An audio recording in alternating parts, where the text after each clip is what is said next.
ஆண்டவர் நம்மோடு கூட இடைபடுவாராக. வருஷத்தின் கடைசியை நெருங்கி இருக்கிறோம். உலகத்திலே நாம் வாழ்ந்து விட்டோம் என்ற நிலை நமக்குள்ளே வந்துவிடவே கூடாது. நான் இந்த வருஷத்தை கடந்து முடித்து விட்டேன், இந்த வருஷத்தில் நான் நினைத்ததெல்லாம் நடந்து விட்டது, நாங்கள் சாதித்து விட்டோம், அல்லது நாங்கள் எதிர்பார்த்ததெல்லாம் கடவுள் தந்து விட்டார் என்ற வார்த்தைகள் நம்முடைய வாயிலே மிக ஜாக்கிரதையாக இருக்க வேண்டும். நம்முடைய கிறிஸ்தவ வாழ்க்கையின் ஆழம் என்ன என்றால், வார்த்தையினாலே கெட்டு போனவர்கள் உலகத்தில் அதிகமான பேர். வார்த்தைகளை குறித்து ரொம்ப கவனமாக இருக்க வேண்டும். வார்த்தைகளை குறித்த ஜாக்கிரதை நமக்குள்ளே இருக்க வேண்டும். தாவீது தன்னுடைய அனுபவத்திலே ஆண்டவரோடு மிக நெருங்கி வாழ்ந்தவன். அனுபவத்தில் ஒருவேளை நாமெல்லாம் ஆண்டவரோடு வாழ விரும்புகிறோம், ஆனால் ப்ராக்டிக்கல் லைஃப்பில் ஆண்டவர்கிட்ட நெருங்க மாட்டோம். ஏன் பிரச்சனை அப்படின்னு சொன்னால், திரும்ப போய் ஆண்டவர் பாதத்தில் உட்கார்ந்து நான் பேசினது சரியா, நான் பார்த்தது சரியா, நான் செய்தது சரியாங்கிற அந்த அர்ப்பணம், ஆழமான அர்ப்பணம், நம்மை மறுபரிசோதனை செய்கிற அர்ப்பணம் நீங்கள் பழைய ஏற்பாட்டில் நிறைய பேர்ட்ட பார்க்க முடியாது. ஆனால் தாவீதுட்ட நீங்கள் ரெகுலராக பார்க்கலாம். ஒரு காரியத்தை தப்பாக செய்தாலும் மறுபடியும் அவன் வந்து சரியாயிடுவான். ஏன்னா வேதத்தை உட்காந்து படிப்பான், அல்லனா தீர்க்கதரிசிட்ட உட்காந்து பேசுவான். இது தவறுனா திரும்ப அதுக்கு அவன் ஆண்டவர்கிட்ட மன்னிப்பு கேட்கறதுக்கு என்ன செய்ய மாட்டான், யோசிக்கவே மாட்டான். தேவன் கொடுக்குற தண்டனையும் வாங்கிக்கிட்டு அமைதியாக இருப்பான். அப்படி ஒரு பகுதி தான் நான் இப்போ வாசித்த பகுதி. என்ன, 2 சாமுவேல் 14ஆம் அதிகாரம். எது, தன்னுடைய வாழ்க்கையில் ஒரு தவறு பண்ணதுனால அவனுடைய வாழ்க்கையில் சில அவமானங்கள், சில நிந்தைகளை, சில பாடுகள், சாப்பாட்டுக்கு கூட ஒரு ராஜாவுக்கு பிரச்சனை வருது. எது கூட பிரச்சனை வருது? சாப்பாட்டுக்கு கூட பிரச்சனை வருது. ஏன்னா சாப்பாட்டுக்குரிய எல்லாம் இருந்திருக்கும், ஆனால் பொங்க முடியுமாங்கிறது ஒரு பெரிய பிரச்சனை. உருவாக்க முடியுமா, ஏன்னா யார் வந்துடுவா, தான் மகன் அப்சலோம் வந்துடுவாங்கிற பயத்துக்குள்ளே தான் அவங்க ஓடிக்கிட்டு இருக்காங்க. அவங்க எங்கே ஓடிக்கிட்டு இருந்தாங்கன்னு உங்களுக்கு தெரியுமா? யோர்தான் நதியை தாண்டி போயிட்டாங்க. யோர்தான் நதியை தாண்டி போய் அங்கே உட்காந்து நினச்சிக்கிட்டு இருக்காங்க. உட்காந்து யோர்தான் நதியில் உட்காந்து பாடினான். இந்த சம்பவத்தில் பாடின சங்கீதங்கள் நிறையா. ஆனால் அதில் என்னை தொட்ட வசனம் சங்கீதங்களின் புஸ்தகம் 27ஆம் சங்கீதம் 13வது வசனத்தையும் 14வது வசனத்தையும் ஒருத்தர் படிக்கணும்.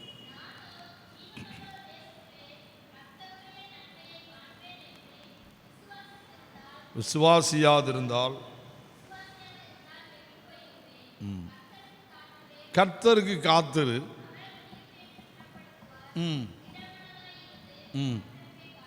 நிகழ்காலமும் வருங்காலமும் இந்த 2 வசனத்தில் இருக்குது. பார்த்தீங்களா? என்ன காலம்லாம் இருக்கு? நிகழ்காலம், இன்னொன்று வருங்காலம். நிகழ்காலம் என்ன? நானோ ஜீவனுள்ளோர் தேசத்திலே கர்த்தருடைய நன்மையை காண்பேன் என்று விசுவாசியாதிருந்தால் கெட்டு போயிருப்பேன். கர்த்தருடைய நன்மையை காண்பேன் என்று உறுதியாயிருந்தால்னு ஒரு விளக்கம் இருக்குது. விசுவாசியாதிருந்தால் தான் பல விளக்கத்தில் இருக்குது. விசுவாசியாதிருந்தால் கெட்டு போயிருப்பேன் அப்படின்னு சொல்கிறான். நிகழ்காலத்தில் நான் கெட்டு போகாமல் இருந்ததுக்கு என்ன காரணம்? என் உள்ளத்தில் ஒரு எண்ணம் இருந்துச்சு. என் வாழ்க்கையில் எத்தனை பிரச்சனை வந்தாலும் நான் எனக்குன்னு ஆண்டவர் வச்சிருக்கிற நன்மையை கண்டிப்பாக நான் என்ன செய்வேன், காண்பேன். இதுக்கு என்ன, இதுக்கு ஆடு வசனம் ஏதாவது இருக்கா? சங்கீதங்களின் புஸ்தகம் 23ஆம் சங்கீதம் 23ஆம் சங்கீதம் கடைசி வசனத்தில் என் ஜீவனுள்ள நாளெல்லாம் என்னது, நல்லா புரிஞ்சுக்கிடணும். அவன் என்ன சொல்கிறான்? என் உயிர் இருக்கிற வரைக்கும் ஆண்டவருடைய நன்மை என்னை தொடர்ந்துக்கிட்டு தான் இருக்கும், என்னை தொடராமல் இருக்கவே இருக்காது. நம்ம நிறைய நேரம் சில நன்மை கிடைச்சா ஆண்டவருக்கு நன்றிடுறோம், கிடைக்கட்டா ஆண்டவர் இதை தரலன்னு உணர முடியல, நம்மகிட்ட ஏதோ ஒரு குறை இருக்குது அப்படின்னு உணர்வோம். புரிஞ்சுட்டா? சரியானது என்னதுன்னா, ஆண்டவர் எல்லா நன்மையும் எல்லா நேரமும் தர முடியாது. இப்போ நீங்கள் பார்த்தீங்களா, அவன் என்ன சொல்கிறான்? ஜீவனுள்ள என் வாழ்நாள் முழுவதும் எனக்குன்னு வைத்த நன்மையை ஆண்டவர் என்ன செய்ய மாட்டார், நிறுத்த போகிறதே இல்லை. புரியுதா? ஜீவனுள்ள நாளெல்லாம் நன்மையும் கிருபையும் என்னை தொடரும், நான் கர்த்தருடைய வீட்டிலே நீடித்த நாட்களாய் நிலைத்திருப்பேன். இந்த வசனத்துக்குரிய விளக்கம் ஒரு ஊழியக்காரர் அழகாக எனக்கு சொல்லி கொடுத்தார். இராணுவம் யுத்தத்துக்கு போகும்போது இராணுவத்துக்காரங்க சாப்பாட்டை பற்றி யோசிப்பாங்களா? ஏன் முதல்ல தான் போவோம் சொல்லுங்க? சாப்பாடு போயிடும், அங்கே போய் யாரும் குண்டு போட மாட்டாங்க. மனிதாபிமானம். அடுத்த நாட்டுக்காரன் இராணுவத்தில் சோறு பொங்குற இடத்துல போய் என்ன செய்ய மாட்டான், குண்டு போட மாட்டான். ஏன்னா அது மனிதாபிமானம். புரிஞ்சுட்டா? ஆண்டவர் மனிதாபிமானத்தையும் தாண்டினவர். ஆண்டவர் யார் சொல்லுங்க? நம்மகிட்ட இருக்கிற மனிதாபிமானத்தையும் தாண்டினவர் என்ன? அவர் தெய்வாதீனம் உள்ளவர். அவர் ஒரு நாளும் நன்மையை தடுக்கிறதே இல்லை. நன்மை தடுக்கிற வேலை அவருக்கு கிடையாது. பாவம் மட்டும்தான் நன்மையை தடுக்கும். எரேமியா 5:25 இருக்கலாம்.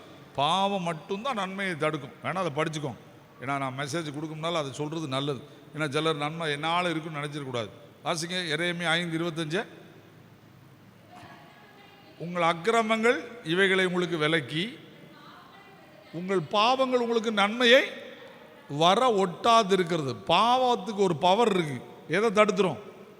தேவ சமூகத்திலிருந்து வர்ற நன்மையை தடுத்துரும். யாக்கோபு 1:17 என்ன சொல்லுது? நன்மையான எந்த ஈவும் பூரணமான எந்த வரமும் பரத்திலிருந்து உண்டாகி ஜோதிகளின். அப்போ நன்மையை தடுக்கிற வல்லமை யாருக்கு இருக்கு? எதுக்கு இருக்கு? பாவத்துக்கு இருக்கு. புரிஞ்சுட்டா? நன்மையை தடுக்கிற வலிமை பாவத்துக்கு இருக்கு. அதனால தான் இயேசு எனக்கு வேணும். இயேசு ஏன் வேணும் தெரியுமா? கடவுள் ஏன் வேணும் தெரியுமா? பாவத்தை கழுவுகிறவர், பாவத்தை கழுவி என்னை நீக்கிறவர், நன்மையை தக்க வைத்துக் கொள்வதற்கான காரியத்தை செய்கிறவர். புரிஞ்சுக்கிட்டா? பாவம் என்னில் இருந்தாலும் என்னை மறுபடியும் ஒப்புரவாக்க வைத்து நன்மையை தருகிறோம். அதனால தான் இது எழுதுறான். நான் தப்பு பண்ணேன், அநியாயம் பண்ணேன், ஒருத்தனை கொன்னேன், துணிந்து கொன்று அவன் மனைவியை எடுத்துக்கிட்டேன். இப்போ ஆண்டவர் எனக்கு என்ன பண்ணுறாரு? தண்டனை கொடுத்துட்டாரு. என் மகன் எனக்கு விரோதமாக வந்துட்டான். இப்போ நான் ஓடிக்கிட்டு இருக்கேன். அப்படி ஓடிக்கிட்டு இருக்கும்போது எனக்குள்ளே இருக்கிற நம்பிக்கை என்ன தெரியுமா? நான் செத்து போவேன், நான் முடிஞ்சேன் அப்படின்னு சொல்லலை. நான் ஜீவனுள்ள ஒரு தேசத்தில் கர்த்தருடைய நன்மையை காண்பேன் என்று விசுவாசியாது இருந்தால் கெட்டு போய். நான் எப்போ கெட்டு போவேன்? எனக்கு தண்டனைன்னு தெரியும். எனக்கு நான் செய்த பாவத்துக்கு தண்டனைன்னு தெரியும், அல்லது சிட்சைன்னு தெரியும், அல்லனா பாடுன்னு தெரியும், அல்லனா உபத்திரவம்னு தெரியும். நல்லா புரிஞ்சுக்கோங்க சொல்லிட்டேன். நம்ம செய்கிற சில தவறுகள் நன்மையை தடுத்துரும். பாவம் நன்மையை தடுத்துரும். இப்போ ஆண்டவர் நம்மகிட்ட இருந்து பாவத்தை நிவர்த்தி பண்ணணும்னு விரும்புகிறார். அப்படி நிவர்த்தி பண்ணணும் வரும்போது அவர் என்ன பண்ணுகிறார் அப்படிங்கிறது அதில் எழுதியிருக்கு. அவர் என்ன பண்ணுறாரு? நம்முடைய வாழ்க்கையில் சில போராட்டத்தை அல்லது சிட்சை, எபிரேயர் 12 போனீங்கன்னா சிட்சைன்னு வருது. என்ன? எபிரேயர் 12 என்ன வருது? சிட்சைன்னு வருது. புரிஞ்சுட்டா?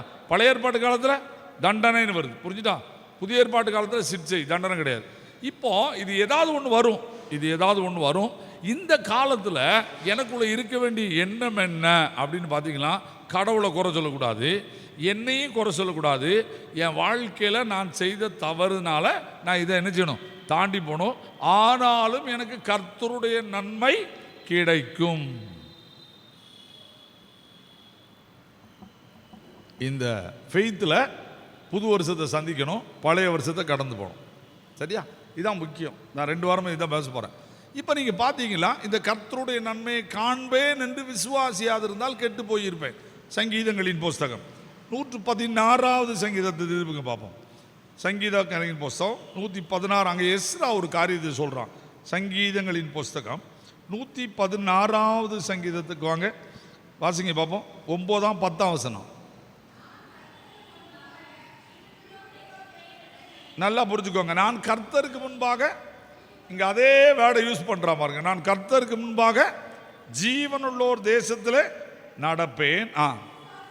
அப்போ என்ன சொல்கிறான்? இப்போ நான் ஜீவனுள்ளோர், அவன் என்ன சொல்கிறான்? ஜீவனுள்ளோர் தேசத்தில் நன்மையை காண்பேன் என்று விசுவாசியாது இருந்தால் கெட்டு போயிருப்பேன்னு சொல்கிறான். எஸ்ரா என்ன சொல்கிறான்? நான் கர்த்தருடைய நன்மையை என்ன செய்வேன்?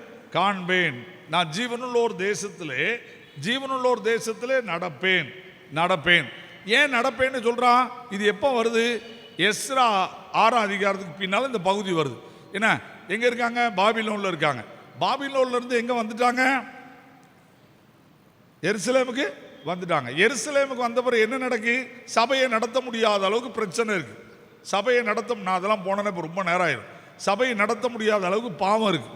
அந்த பாவத்தை நீக்கிறதுக்குரிய பொறுப்பை யார் எடுத்திருக்கா? எஸ்ரா எடுத்திருக்கார். அப்படி எஸ்ரா எடுத்து பாவத்தை நீக்கிறதுக்குரிய பொறுப்பை கொண்டு வந்திருக்கார். ஆனால் அந்த நேரத்தில் அவர் சில சங்கீதங்களை எப்படி பாடுறாரு அப்படின்னா, இப்போ அவருக்குள்ள என்ன வருதுன்னா, விசுவாசித்தேன் ஆகையால் பேசுகிறேன், நான் மிகவும் வருத்தப்பட்டேன். விசுவாசித்தேன், எனக்கு ஜீவனுள்ளோர் தேசத்தில் நடப்பேன். விசுவாசித்தேன் ஆதலால் பேசுகிறேன். நான் விசுவாசிக்கேன், எனக்கு கண்டிப்பாக என்ன உண்டு? ஆனால் அடுத்து கீழே வர்றது வேற என்ன, அது நான் அந்த பகுதிக்குள்ளே போனேன்னா அது வேற மாதிரி சுற்றிட்டு உள்ளே வரணும், வேண்டாம் அது வேணா, நான் அடுத்த வாரம் சொல்லி தானே, புரியுதா? இப்போ நீங்கள் பார்த்தீங்கன்னா நான் விசுவாசிக்கேன், ஏன்னா என்னை சுற்றி இருக்கிற அவ்வளோ பிரச்சனைக்குரிய ஆள், என்னை சுற்றி இருக்கிற அவ்வளோ பாவத்தில் இருக்கு. எனக்கு நன்மை கிடைக்குமா? எனக்கு ஆண்டவர் சொன்ன நன்மை கிடைக்குமா? இதுதான் இதில் இருக்கிற பிரச்சனை.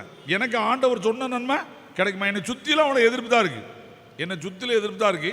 ஆனால் எனக்கு இந்த நன்மை கிடைக்குமா? அதை தான் அவன் அதை எழுதுறான். ஆனால் அவன் எப்படி நம்பினான்னா, எனக்கு என்ன உண்டு, நான் ஜீவனுள்ள ஒரு தேசத்தில் நடப்பேன், விசுவாசித்தேன், கண்டிப்பாக எனக்கு இதில் வாழ்க்கை உண்டுன்னு அவன் சொல்கிறான். இப்போ புரிந்து கொள்ள வேண்டியது என்ன, வாழ்க்கை உண்டுன்னு நம்பணும், புரிஞ்சுட்டா? அவன் பாவத்தினால எதிர்ப்பு சம்பாதிக்கிறான், யாரு? தாவீது. இவன் தேவ திட்டத்தினால எஸ்ரா வாரான். ஏன்னா இதுவும் பாவம் தான், ஒரு பக்கம் பார்த்தீங்கன்னா 70 வருஷம் இதனால தான் வந்துச்சு, சிக்ஷையினால தான், தண்டனையினால தான் வந்துச்சு. ஆனால் இது முடியுது, திரும்ப வர்றான், பாவம் தான் இருக்குங்க உள்ள. அந்த பாவத்தை நீக்கினாதான் என்ன வரும், ஆலயம் கட்ட முடியும், நம்ப முடியும், புரிஞ்சுட்டா? இப்போ அவன் பாடும்போது எப்படி பாடுறான், விசுவாசித்தேன், கண்டிப்பாக எனக்கு வாழ்க்கை உண்டு, ஜீவனுள்ள ஒரு தேசத்தில் நடப்பேன். இப்போ இந்த அனுபவத்தில் இந்த வருஷத்தை நாம் என்ன செய்யணும், கடணும். அது சொல்றது உங்களுக்கு புரிஞ்சுதான்? எந்த அனுபவத்தில் நடக்கணும்? சரி, நான் 2024ஆம் ஆண்டு நிறைய பிரச்சனையை சந்திக்க இன்னும் எனக்கு இருக்கு, நிறைய பிரச்சனை இருக்கு. 25ஆம் தேதி 25வது வருஷத்துக்குள்ள பிரச்சனை இல்லாமல் போக முடியுமா? பாவம் இல்லாமல் போகலாம். ஹலோ, வியாதி இல்லாமல் போக முடியாது, பாவம் இல்லாமல் போகலாம். இது பைபிளை படிச்சுக்கணும், புரிஞ்சுட்டா? பாவம் இல்லாமல் தான் போகணும், வியாதியிலோடு போகலாம், பிரச்சனையோடு போகலாம். ஆனால் விசுவாசத்தை நினைச்சக்கூடாது, விடக்கூடாது, ஃபெய்த்தை விடக்கூடாது,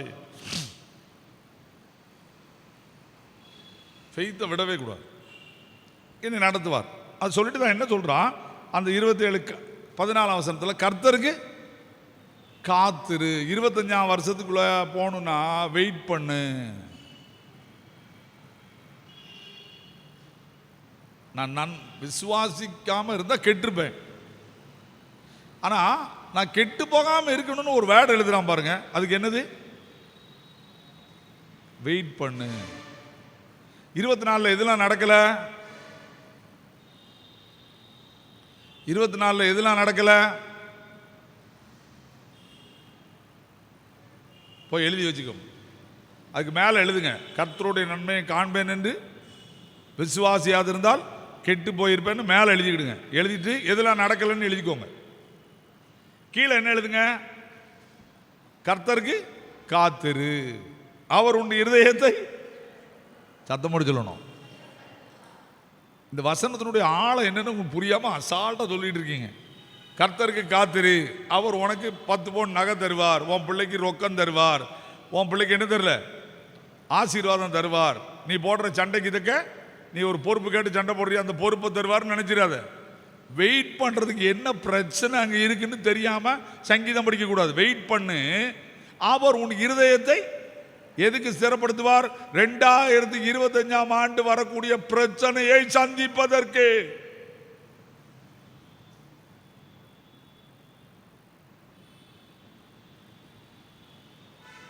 இந்த உணர்வு வேணுங்க.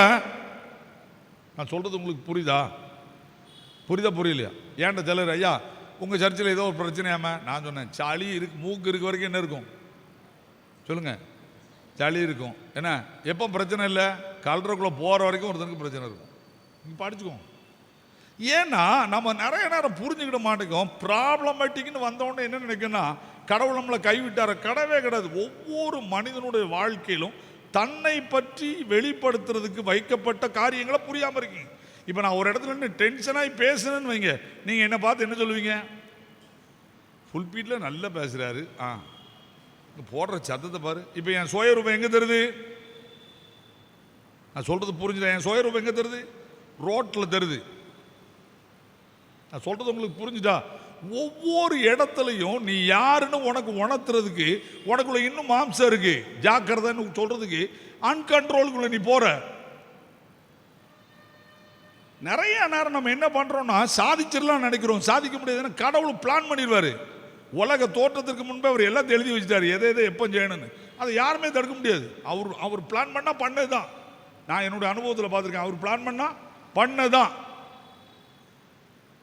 35 வருஷமா ஒரு கோயிலை யாராலையும் கட்ட முடியலங்க. பிஷப் ஜெயசந்திரநாத் என்னை கூப்பிட்டு கேட்காரு, ஜெயக்குமார் ஒன்னே அங்கே தான் போடுவேன், ஏன் அங்கே தான் நீ போகணும்? நான் போய் விசாரிக்கேன், கிட்டத்தட்ட 20 பேர் செத்துருக்கான் அந்த கோயிலை கட்டினதுல. அவ்வளோ ஆக்சிடென்ட்ல தான் போயிருக்கு. இப்போ எனக்கு கல்யாணமே ஆகலை, நான் உள்ளே போகிறேன். நான் போன அந்த ஆலயத்தை போய் பார்க்குறேன். கல்யாணம் முடித்து முதல் நாள் கல்யாணம் முடித்தாங்க, அப்போ தான் கல்யாணம் முடிக்கிறேன். முடிச்சுட்டு போய் ஆலயத்தை போய் பார்க்க போகிறேன், அந்த கோயிலை கட்டணும்னு. கெட்டுறதுக்கு போய் பார்க்குறேன்.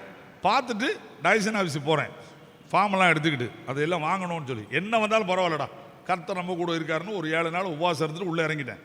இறங்குனா எல்லாரும் சொல்கிறாங்க, யார் சொல்கிறது தெரியுமா? என் மனைவியினுடைய பாட்டி சொல்கிறாங்க, அந்த ஊரில் உபதேசியார் வேலை என்ன செய்யாத, பார்க்காத, வாத்தியார் வேலை பார்க்காத, வேண்டாம் அப்படிங்காங்க. நான் சொல்லிட்டேன், காலை வச்சது திரும்ப மாட்டேன் அப்படின்ட்டேன். இப்போ உள்ளே போயிட்டேன், பார்த்துட்டேன். என்ன நடந்துச்சு தெரியுமா? ராத்திரி படுத்திருக்கேன். அன்றைக்கி டைசன் ஹவுஸ் போயிட்டு வரும்போது பஸ்ஸில் உட்காந்துருக்கேன், ஸ்ரீராம் பாப்புலர் பஸ்ஸில். ஒரு பேய் என்னை வந்து பார்க்குறான், பஸ்ஸில் பார்க்குறான், நீ நாளைக்கு கோயில் கட்ட போறியா அப்படின்னு சொல்லிட்டு 2 முட்டையும் காட்டுறான். இந்த 2 முட்டையும் காட்டுறான். இது எப்படி இருக்குன்னா, அதாவது ஒரு பெரிய பழுத்த ஆரஞ்சு பழம் மாதிரி இருக்கு. அடுத்து 2 கால் முட்டையும் காட்டுறான். இதே நிலைமை உனக்கு வரும், உன் 2 காலையும் காலி பண்ணுவேன், உன் 2 கையையும் காலி பண்ணுவேன், அந்த இடத்துல குடியிருக்கிறவன் நான் அப்படிங்க. அப்படி பார்க்குறேன், என்னடா சனிக்கிழமை சாயங்காலம் ஒரு 6:30 மணிக்கு, நல்லா புரிஞ்சுக்கோங்க, நான் ஆலயத்தை போய் காலையில் பார்க்கணும், சண்டே சர்வீஸ் நடத்த போகணும். நைட்டு படுத்து எழும்புறேன், கை இதில் இப்படி இருக்குது, இந்த கை இப்படி இருக்குது, முட்டு 2 இருக்குது. இப்போ நான் என்ன செய்யணும்? எனக்கு தெரிஞ்சிருச்சு பிரச்சனை ஸ்டார்ட் ஆகிட்டு. நான் என்ன பண்ணேன் தெரியுமா? நேர திருவிருந்த ஆராதனைக்கு போனேன். முழங்காலாம் போடுறதுக்கு அவ்வளோ கஷ்டமாக இருந்துச்சு, இருந்தாலும் போட்டேன். போட்டுட்டு ஒரு 2 நான் வந்து இன்னொரு சர்ச்சில் இருந்தேன். என் மனைவி 12 மணிக்கு அவனுக்கு ஆராதனை நீ போன்ட்டேன். அவள் 12 மணி ஆராதனைக்கு போனால் நான் என் சர்வீஸை முடிச்சுட்டு வந்து ஒரு 1 மணி நேரம் ஜெபம் பண்ணேன். எனக்கு எதுவுமே இல்லை. ஆனால் அன்னைக்கு என் மனைவி ஆஸ்பத்திரிக்கு போனவ அன்னை வரைக்கும் போயிட்டு இருக்கா. எனக்கு என்னன்னா, எல்லாரும் சொன்னாங்க நீ இந்த சர்ச்சு கட்டுறத விட்டுருனாங்க. நான் சொன்னேன் பார்க்கலாம். இப்போ கர்த்தருடைய நன்மையை காண்பேன்கிற விசுவாசத்தை எனக்கு அன்னைக்கு தான் அந்த வசனத்தை ஆண்டவர் சொல்லி கொடுத்தாரு. ஏய் பயப்படாத, கர்த்தருடைய நன்மை உனக்கு உண்டு. என்கிட்ட எத்தனை போதகர் வந்து சொன்னாங்க தெரியுமா? ஒரு ஊழியக்காரர் சொன்னார், தம்பி ராத்திரியே இந்த ஊரில் மெழுகுவத்திரியை கொளுத்தி வச்சுட்டு ஊரை விட்டு ஓடிரு.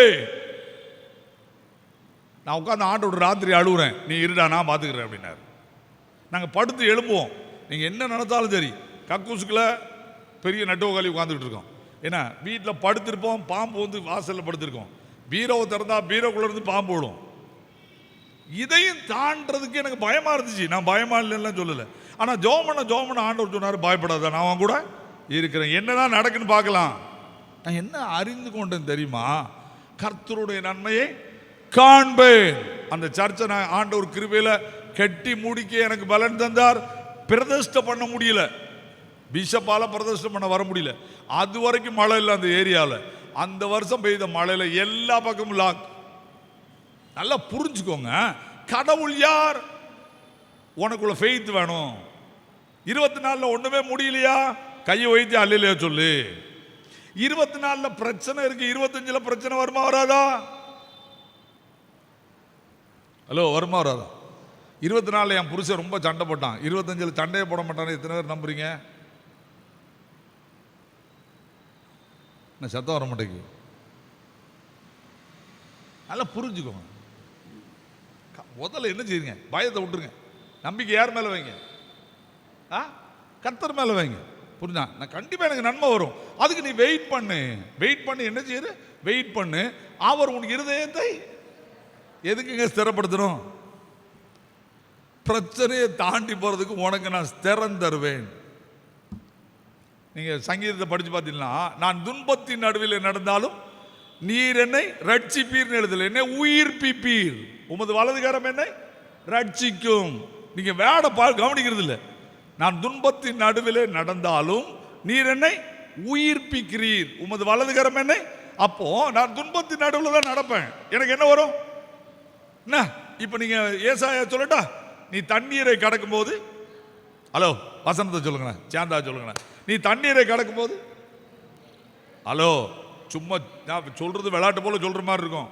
ஆனால் அந்த வசனத்தினுடைய விளக்கம் தெரியாம சத்தம் போட்டுக்கிட்டு இருக்கோம். நீ தண்ணீரை கடக்கும் போது நான் உன்னோடு கூட இருப்பேன்.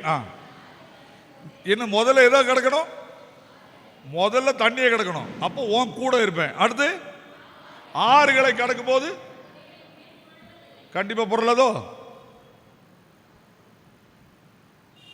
ஹலோ, வைகாத்துல போய் நான் தண்ணி மேல நடந்து போயிருவேன்னு எத்தனை பேர் சொல்லுவீங்க? அந்த வசனத்தினுடைய ஆழமே புரிய மாட்டேங்கல. ஆறுகளை கடக்கும் போது அவைகள் உண்மையில் பொருளுவதில்லை. அக்கினியை நடக்கும் போது அது எப்படிங்க? அக்கினிக்குள்ள நடக்கும்போது எப்படிங்க வேகாம இருக்க முடியும்? அடுத்து இப்ப நல்லா புரிஞ்சுக்கோங்க, உனக்கு நடக்க தில் இருக்கா?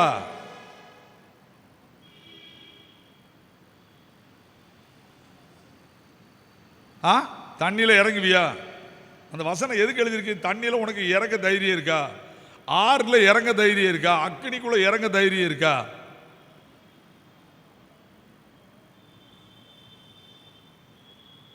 (2025) இதெல்லாம் இல்லைன்னா சொல்ல முடியாது, இருக்கலாம். கர்த்தருக்கு காத்திரு, அவர் உன்னை எதுக்கு? தீக்குள்ள போறதுக்கு, ஆற கடக்கிறதுக்கு, தண்ணியை கடக்கிறதுக்கு என்ன செய்வாரு? இருதயத்தை ஸ்திரப்படுத்துவார். அடுத்து என்ன செய்? திடமானதாயிரு, பயப்படாத. வெயிட் பண்ணும்போது உனக்கு என்ன வந்துடக்கூடாது? பயம் வரக்கூடாது, திடமானதா இருக்கணும். கர்த்தர் பார்த்து கொள்வார். கர்த்தரால் கூடாதது ஒன்றுமில்லை, தேவனால் எல்லாம் கூடும். இந்த தைரியம் வந்துடணுங்க, இந்த தைரியம் வந்துடணும். வருதா வராதா? வருமா வராதா? வரணும், வரணும். வரலன்னா சிக்கலாயிரும், வரலன்னா சிக்கலாயிருங்க.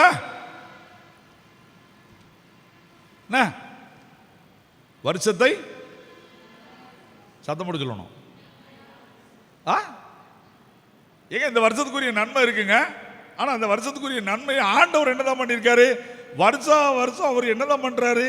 நன்மையால் தான் முடி சூட்டுகிறார். அதன் பாதைகள் நெய்யாய் பொழிகிறது, நெய்யாய் பொழிகிறது. புரிஞ்சுதா? சாதாரணமானது இல்ல. சங்கீதம் 65, சங்கீதம் 65, சங்கீதம் 65 9, 10, 11, 12, 13 வளர்த்து படிக்கணும். நேரம் ரொம்ப இல்ல. தேவரீர் இப்ப வருஷத்தை உங்களுடைய நன்மையால் முடிசூட்டுகிறீர்னு சொல்லிட்டு அவன் என்ன நன்மைன்னு தெரியாம நம்ம கதை விட்டுக்கிட்டு இருக்கோம். என்ன நன்மை? முதல்ல தேவரீர் பூமியை விசாரித்து தண்ணீர் இருந்த தேவ நதியினால் அதை மிகவும் செழிப்பாக்குகிறீர். இப்படி நீ அதை திருத்தி அவர்களுக்கு தானியத்தை விளைவிக்கிறீர். அதன் வரப்புகள் தனியத்தக்கதாய் அதன் படைச்சாலைகளுக்கு தண்ணீர் இறைத்து அதை மலைகளால் கரைய பண்ணி அதன் பயிரை ஆசீர்வதிக்கிறீர். இவ்வளத்தையும் செய்துக்கிட்டே இருப்பாரு.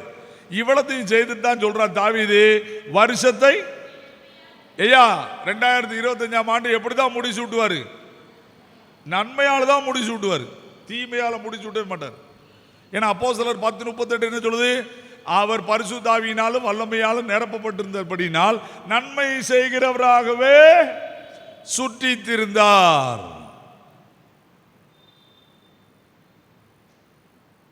புரிஞ்சுதா? அதுல என்ன நன்மைன்னு இருக்கு? பிசாசின் வல்லமையில் அகப்பட்ட யாவரை விடுவிக்கிறவராக. வழங்குதா? பிசாசின் வல்லமையில் அகப்பட்ட யாவரை விடுவிக்கிறவராகவும் நன்மை செய்கிறவராக சுற்றி திரிந்தார். அப்ப நம்முடைய வாழ்க்கையின் ஆழம் என்ன? நன்மையால் முடிசூட்டுகிற ஆண்டவர். என்ன? நன்மையால் முடிசூட்டுகிற ஆண்டவர். நாம் அறிந்து கொள்ள வேண்டிய காரணம் என்ன? என்ன நன்மை? அந்த 65ஆம் சங்கீதம் 12, 13 படிக்கணும்.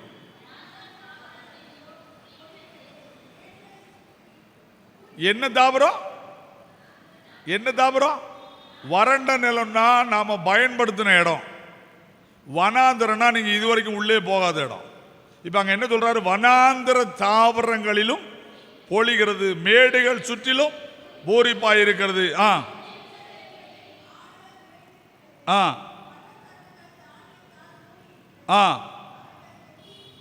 என்ன நன்மை தரப்போறாரு?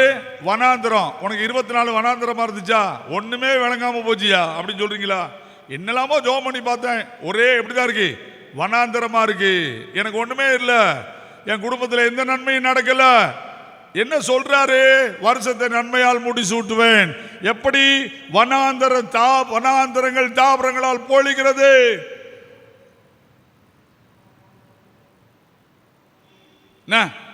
வனாந்தரத்தை நீரூற்றாகவும் வறண்ட நிலத்தை தண்ணீர் தடாகமும் மாற்றுவேன். வனாந்தரத்தை எப்படி மாற்றுவாரு? நீரூற்றாக. 2025 எப்படி இருக்கும் தெரியாது. ஆனா இயேசு கிறிஸ்து வனாந்தரத்தை எப்படி மாத்துவாரு? சத்தம் போட சொல்லுங்க. நீரூற்றாய் மாற்றுவாரா? மாற்றுவாரா? நம்பிக்கை இருக்கா? நம்பிக்கை இருக்கா? நான் தெரியாம கேட்க, நம்பிக்கை இருக்கா? இருக்கா? இருக்கா இல்லையா? இப்ப அந்த 2 சாமுவேல் வாசிக்க கேட்ட பாகத்துல இருந்து ஒரு 2 காரியத்தை சொல்லி முடியும். நான் அதை வாசிக்க சொன்னேன், அதனால அதை மட்டும் 2 காரியம் சொல்றேன். இப்ப தாவீது ஓடி வந்துட்டான்.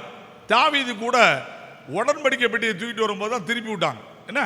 இப்ப தாவீது கூட கடவுள் இருக்காரான்னு எனக்கு தெரியாது. ஏன்னா உடன்படிக்கை பெட்டி எங்கொண்டு வை, ஆலயத்தில் கொண்டு வைட்டான். அவனுக்கு எப்படி இருந்தாங்க, ஆனா ஆசாரியன் கூட இருந்தான்.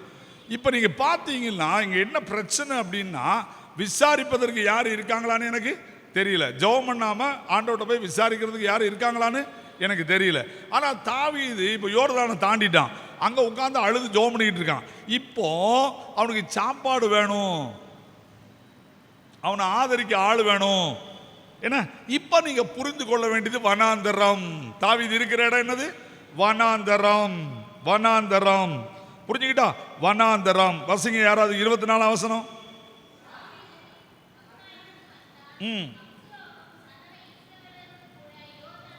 எங்க தாவீது மக்கனாயிமுக்கு வந்திருக்கான், அப்சலோம் எங்க வந்துட்டான்? யோர்தானை கடந்துட்டான்.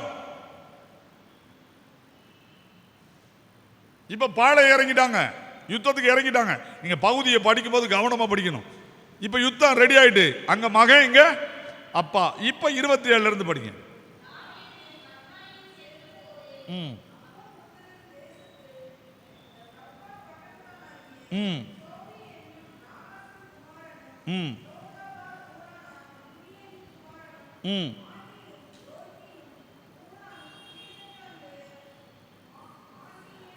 பர்சிலாவும் எங்க யாரு? யாரு இவங்க? அம்மோன் புத்திரர். யாரு? தேவனுக்கு பிரியமில்லாதவர்கள், கடவுளுக்கே பிரியமில்லாதவங்க இவங்க. கடவுளை இவங்களை ஏத்துக்கிடல. என்ன? வனாந்தரம், வறண்ட நிலம். என்ன? வனாந்தரம், வறண்ட நிலம். இப்ப பெரிய பிரச்சனை என்ன? வனாந்தரமா இருக்கு, வறண்ட நிலமா மாறிட்டு என்னையா பண்றது? வாசிங்க பார்ப்போம் யாராவது. என்ன? யாராவது வாசிங்க பார்ப்போம். உபாகமம் 23 அதிகாரம் 3 வசனம். உபாகமம் 23 அதிகாரம் 3 வசனம். அம்மோனியனும் மோவாபியனும் கர்த்தருடைய சபைக்கு உட்படலாகாது, 10ஆம் தலைமுறையிலும் என்றென்றைக்கும் அவர்கள் கர்த்தருடைய சபைக்கு உட்பட. யாரால விரட்டி விடப்பட்டவங்க? இவங்க அசிங்கமான பிறப்பு, இவங்களுக்கும் ஆண்டவருக்கும் சம்பந்தம் இல்லை. ஆனால் நீ சொல்லிட்டு இருப்ப, இவனா எனக்கு உதவி செய்ய போறான், இவனை நம்பிலாம் வண்டி ஓட்ட முடியாது, நான் கொடுத்த கடனை இவன் தரவே மாட்டான், இவனை கொடுமையான ஆளு, இந்த ஓட்டல் வாழ முடியாது, இப்படி சொல்லிக்கிட்டு இருக்கீங்களா? உங்களுக்கு தான் சொல்றேன். 25ஆம் ஆண்டு சபைக்கு உட்படக்கூடாதுன்னு சொன்ன அந்த அம்மோனியர் தான் ஆண்டவர் பேசினார். என் மகன் தாவீது எங்க படுத்திருக்கான்? மெத்தை இல்லாம படுத்திருக்கான், சோறு இல்லாம படுத்திருக்கான்.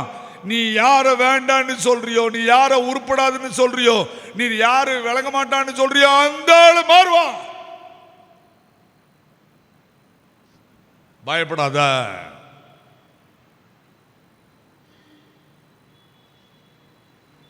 பைபிள் என்ன அழகா எழுதி வச்சிருக்கல? யோசிங்க. இப்ப அவன் என்னெல்லாம் செய்தான்? 28, 29 முடிக்க போறோம்.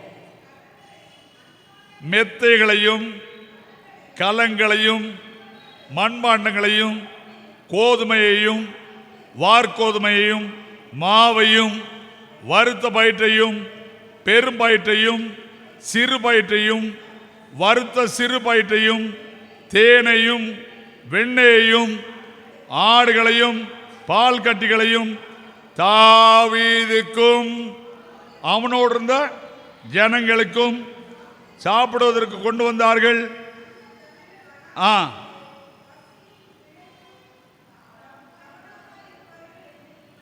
நல்லா புரிஞ்சுக்கோங்க. அடுத்த வசனத்தை அடுத்த அதிகாரத்தை வாசிச்சு நான் நல்லா சாப்பிட்டு தண்ணியை குடிச்சானுங்க. தாவீது தன்னோடு இருந்த ஜனங்களை லக்கம் பார்த்தான். யுத்தத்துக்கு ரெடி ஆகிட்டான். ஏன்னா பலன் கிடைச்சிருச்சு, ஸ்ட்ரென்த் கிடைச்சிருச்சு. பயப்படாதீங்க. என்ன ஆண்டவர் என்ன பண்ணுவார்? என்ன பண்ணுவார்? கண்மலையின் தேனை உனக்கு புசிக்க கொடுப்பேன், மறைமான மன்னாவை புசிக்க தருவேன். ஒரே ஒரு வசனம் தான் சொல்லுவேன், ஆத்மாவை பலப்படுத்திடும். இந்த உலகத்தை ஈஸியா நீ தாண்டி போயிடலாம். 25 நினைச்சு என்ன செய்யாத, பயப்படாத. 24 நினைச்சு பெருமை பாராட்டாத, கவலைப்படாத.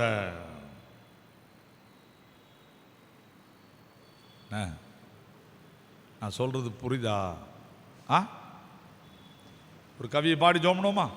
கோலியாத் நம்மை எதிர்த்து வந்தாலும் கொஞ்சமும் பயம் வேண்டா. கோலியாத் நம்மை எதிர்த்து வந்தாலும் கொஞ்சமும் பயம் வேண்டா. இயேசு என்னும் நாமமுண்டே, இன்றே ஜெயித்திடுவோம். இயேசு என்னும் நாமமுண்டே, இன்றே ஜெயித்திடுவோம். நன்றியால் துதிப்பாடு நம் இயேசுவை நாவாலே என்றும் பாடு. நன்றியால் துதிப்பாடு நம் இயேசுவை உள்ளத்தால் என்றும் பாடு. வல்லவர் நல்லவர் போதுமானவர், வார்த்தையில் உண்மை உள்ளவர். வல்லவர் நல்லவர் போதுமானவர், வார்த்தையில் உண்மை உள்ளவர்.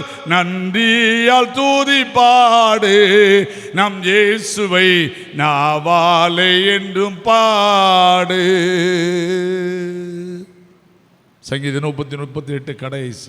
கர்த்தர் எனக்காக யாவையும் செய்து முடிப்பார். கண்களை மூடுமா? 24 குறிச்சு கவலைப்படாத. 24 இது நடக்கலைன்னு கண்ணீர் வெடிக்காது. 24 இதெல்லாம் தாண்ட முடிஞ்சிச்சலன்னு சொல்லாத. கர்த்தருக்கு காத்திரு, இருதயத்தை ஸ்திரப்படுத்துவார். கர்த்தருடைய நன்மை கண்டிப்பா உண்டு. என வருஷத்தை நன்மையால் தான் முடி சூட்டுகிறார். நன்மை செய்கிறவராகவே சுற்றி திரிகிறார்.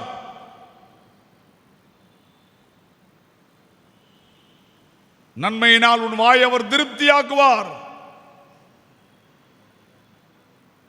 அன்பின் ஆண்டவரே, பேசின அடியானும் கேட்ட நாங்களும் இன்னும் விசுவாசத்தில் பூரணப்படாமல் வாழ்கிறோம் என்று உமக்கு தெரியும்.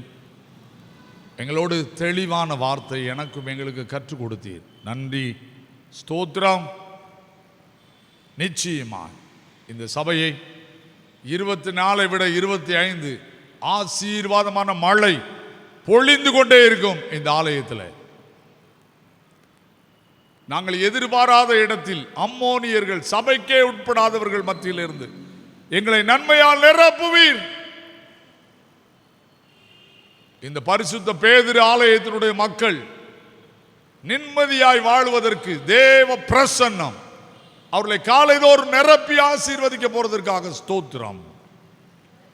தைரியத்தையும் நம்பிக்கையையும் விசுவாசத்தையும் எங்களுக்கு தந்து எங்களை உயிர்ப்பிக்கிற ஆண்டவரோடு வாழ்கிறோம். எங்கள் இருதயத்தை ஸ்திரப்படுத்த போகிறீர். ஆசீர்வதியும். இயேசு கிறிஸ்துவின் மூலம் ஜெபிக்கிறோம் பிதாவே, ஆமென்.